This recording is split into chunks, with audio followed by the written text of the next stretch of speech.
నా పేరు ఆత్కూరు శివప్రసాద్. నిన్న తిరుపతి తండ్ర సారు ఎంత చక్కని క్లాస్ చెప్పారంటే, మనం ముందుకు సాగకుండా మన కాళ్లకు బంధాలు వేసే ఎన్నో అడ్డంకుల గురించి స్పష్టమైన క్లారిటీ ఇచ్చారు. ఈ బిజినెస్లోకి మనం ఎవరినైనా ఆహ్వానిస్తే మొట్టమొదట వాళ్ళు ఇచ్చే సమాధానం ఏంటంటే, మాకు సమయం లేదు అని. కానీ నిజంగా వాళ్ళకి అంత సమయం ఉండదా? అది పూర్తిగా వాళ్ళు మన నుంచి తప్పించుకునే ప్రయత్నం, ఏదో రకంగా వీరి నుంచి బయటపడతాం అని చెప్పి ఈ మాట చెప్తే వదిలిపెడతాడు కదా అన్న ఉద్దేశంతో మాకు సమయం లేదని చెప్తారు. కానీ ఆ క్రమంలో వాళ్ళని వాళ్ళు మోసం చేసుకుంటున్నారు. జీవితంలో ఎదగకుండా వాళ్ళకు వచ్చిన ఒకే ఒక బంగారు లాంటి అవకాశాన్ని కాలదనుకుంటున్నారు. ఆ విషయాన్ని మనం వాళ్ళకు స్పష్టంగా చెప్పాలి. కాలాన్ని వాళ్ళు వృధా చేసుకుంటున్నారు.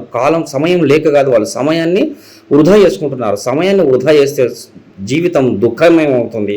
సమయాన్ని సద్వినియోగం చేసుకుంటే జీవితం సుఖమయం అవుతుంది. ఈ విషయాన్ని వాళ్ళకు చెప్పాలి. భగవద్గీతలో కృష్ణ పరమాత్మ కూడా అదే చెప్పాడు. కాలోస్మి లోక క్షత్కృత్ ప్రవృద్ధో, నేను కాలస్వరూపుణ్ణి చెప్తున్నాడు. కాలం అనేది భగవంతుని స్వరూపం. అటువంటి కాలాన్ని నిర్లక్ష్యం చేస్తే నిజంగానే జీవితంలో మనం దెబ్బతింటాం. కాలాన్ని సద్వినియోగం చేసుకుంటే భగవంతుని అనుగ్రహం మనకు దొరుకుతుంది. కాబట్టి కాలం యొక్క గొప్పతనాన్ని వాళ్ళకు తెలియజేసి, వాళ్ళకు ఉన్నటువంటి సమయాన్ని ఎలా సద్వినియోగం చేసుకోవచ్చో, అదే 24 గంటలు వాడుకున్న అంబానీ గారు అత్యున్నత స్థాయికి ఎదిగితే, కాలాన్ని దుర్వినియోగం చేసుకున్న మనలాంటి వాళ్ళు ఎంతోమంది సాధారణ జీవితం గడుపుతున్నారు.